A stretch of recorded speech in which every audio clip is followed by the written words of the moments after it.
Well, with it now being November, it's not much longer until the Tennessee Vols football season comes to a final close. Now, of course, we're going to be playing in December since we're now bowl eligible, but we've got another few games left before we get to that. Some of them are big, and the one that we're playing this week is a little lesser than that. We're playing up against UConn this week, and well, most of the time, if this were basketball, this would be an incredible game, but this is football, and the chances of UConn winning this game are very, very, very, very small. In fact, I'd say it's 0%. You know why? It's because Squidtard, your boy, is going to be at the game and is going to be watching. Is going to be there for the first time in 2 years, and oh boy, am I excited to be there. And Tennessee never, ever lets me down in Neyland Stadium, except for all the times they do. Now cue that intro. Oi, fellow Vol fans, it is Squidtard here, and it is a fantastic Wednesday. Of course, coming off a big win on the road against Kentucky.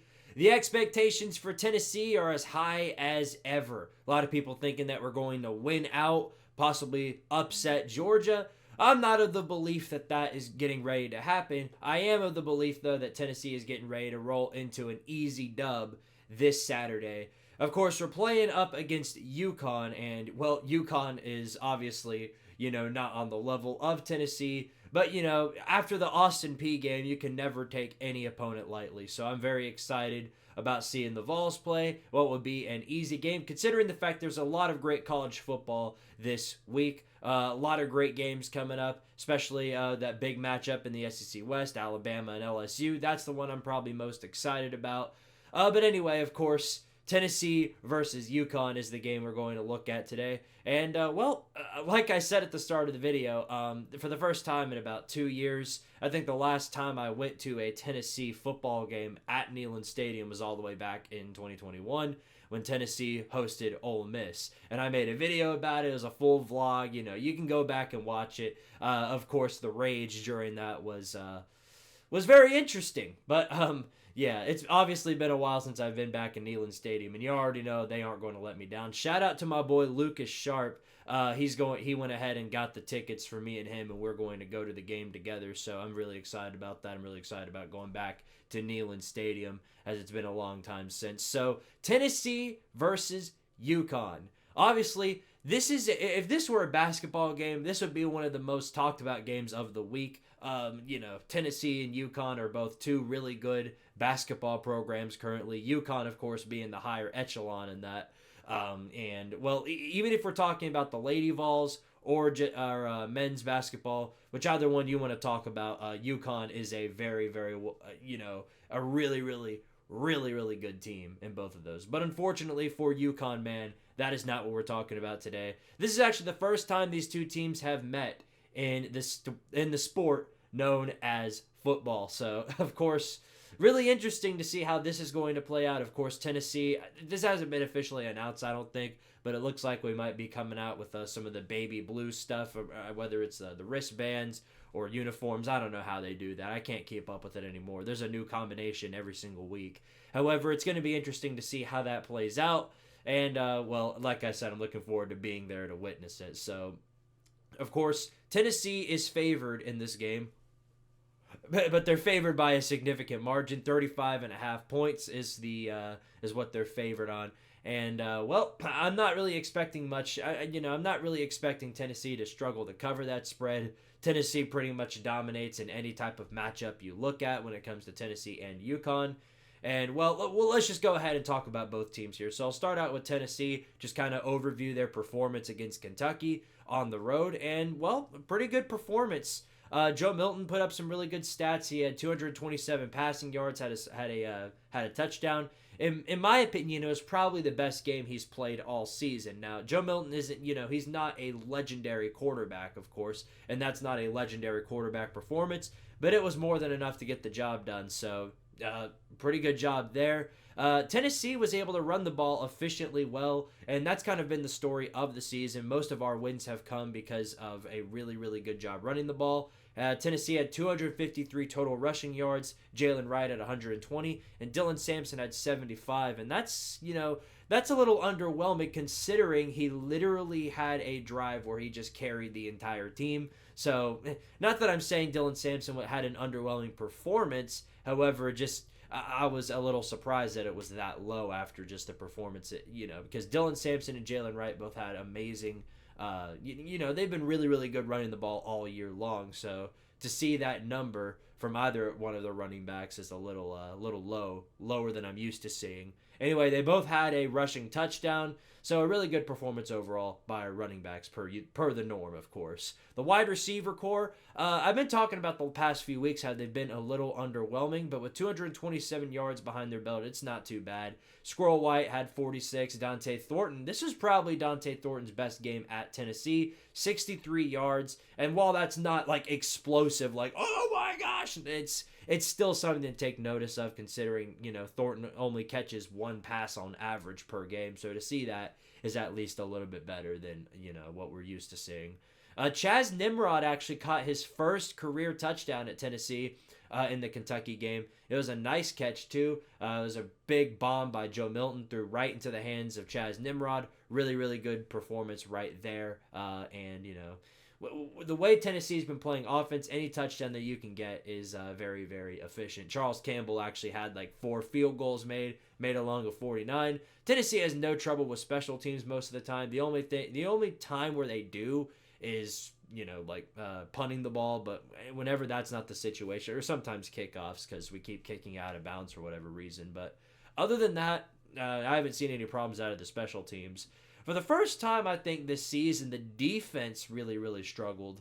Of course, we've had a few moments in time in the games before Kentucky where the defense kind of just fell off a cliff, and then they got back into it a couple of drives later. However, just throughout the entirety of the game, the defense just looked off. They looked like they were missing a key piece, and that is definitely true. Of course, Kamal Hadden was pronounced out for the season, I think 2 days. It was right after my preview when it got announced for the Kentucky game that Kamal Hadden was going through a shoulder surgery. He'll be out for the rest of the season, and I think he's one of the most improved members of the secondary. So to see him go out was definitely detrimental to the team, and it showed. Devin Leary is a quarterback that kind of leans on, the running game. Kentucky's a team a lot like Tennessee that leans on that running game. And they didn't have to do that this time. Devin Leary had 372 yards through the air. Just the secondary just really, really struggled throughout the entirety of the game. And, well, that showed, obviously. So hopefully they'll get that together. James Pierce Jr., who, of course, made great performances against Texas A&M and South Carolina. We haven't seen a lot of him, and he did not show up at all against Kentucky. So I'm hoping to see a lot more out of him in this game. It's looking like Wesley Walker and Elijah Herring are going to be the 2 guys that I think most people are looking at in the secondary. We'll see how that goes into this game. Hopefully this game could not come at a better time considering the stretch that comes after this. Missouri on the road, who's a top 15 team now, as shown in the college football playoff rankings. And then, of course, number 1, or at least number 2, Georgia coming to town. I don't get why Ohio State's ranked above them, but I don't know. Quality wins, I guess. But anyway, point being, Tennessee's defense really kind of struggled. Hopefully that gets taken care of. Now, on the UConn side of things, I'm not going to go too much in depth with UConn because, well, I mean, it's UConn. But they're 1-7, have not won a game in a while. It's just been a very, very rough year for UConn. Their only win was against Rice. Their last loss last week came to Boston College. They put up a good fight, lost by a touchdown, 21-14, but they still went out on the losing end. Taquan Robinson, their quarterback, 11 of 24, 130 yards, no touchdowns, but no interceptions. Cameron Edwards, he had 16 carries, 89 yards, 35 receiving yards, so not a bad performance. And, well, if you want to, I'll talk about this. So Boston College had 246 yards rushing in that game. And I think that's going to be a huge key going forward when they're playing Tennessee because, like I mentioned several times, Tennessee is a team that runs the ball efficiently. They've been known to run the ball efficiently. And with rushing stats like that, you'd have to imagine that Tennessee is going to run the ball efficiently well as well. Now, Boston College is a lot like Tennessee when it comes to running the ball. They're a run-oriented team. They run the ball a lot. They ran for almost 400 yards against Georgia Tech when they beat them. So, that's just kind of their bread and butter. Now, whether that plays out the same way with Tennessee is something I'm sure we'll find out. But most, including me, believe that they're going to have no problem running the ball down UConn's throat. Now, the defense for UConn, there are a couple of playmakers on the team. I'm totally gonna butcher this. Tui Falmunia Brown. I already know I pronounced that terribly, but you guys can tell me down in the comments how you actually pronounce it. Anyway, he had 12 tackles against Boston College, so it's looking like he's going to be their defensive playmaker in this game. Malik Dixon-Williams also had a pick. Not that that really matters too much, but it is important to note. Boston College, while they did have 246 yards rushing, they also did pretty well through the air, 187 yards passing. So it's just looking like the defense is just going to be in a complete mismatch against Tennessee's overall offense, considering they're going up against Josh Heupel, which is still, in my opinion, one of the better offensive minds in the country. So we'll see how it goes. There aren't too many injuries of note for UConn, or at least I haven't seen too many injuries of note. As for Tennessee, well, of course, Brew McCoy out for the season. Kamal Hadden out for the season. Keenan Peely, not yet. I mean, I don't think he's coming back for this game. I think it was announced that he won't be back in time for this one. Now, whether or not he shows up at all for the season is a complete unknown. When it comes to Josh Heupel talking about injuries, it's kind of coach speak. We're working on it, and he'll return eventually, and then, we just never hear from him again. Maybe it's the same way with Keenan Peely, but we'll find out, I'm sure. Anyway, all that being said, my analysis on this is that UConn is just going to be in a complete mismatch. Plus, Squidtard's going to be at the game. So all that being said, Tennessee wins in dominating fashion, 41-6. I think UConn gets up some field goals, but I just don't see a scenario where UConn scores a touchdown.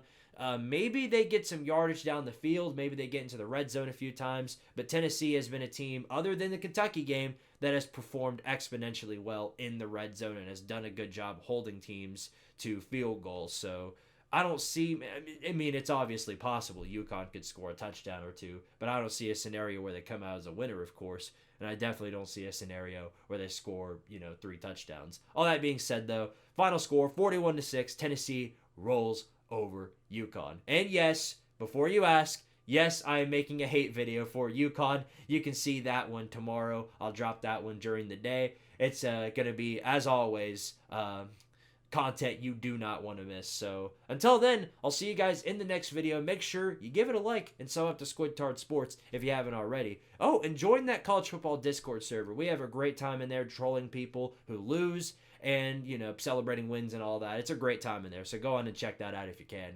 So until the next video, I'll see you guys next time. As always, power to Tardaria, and more importantly, go Vols.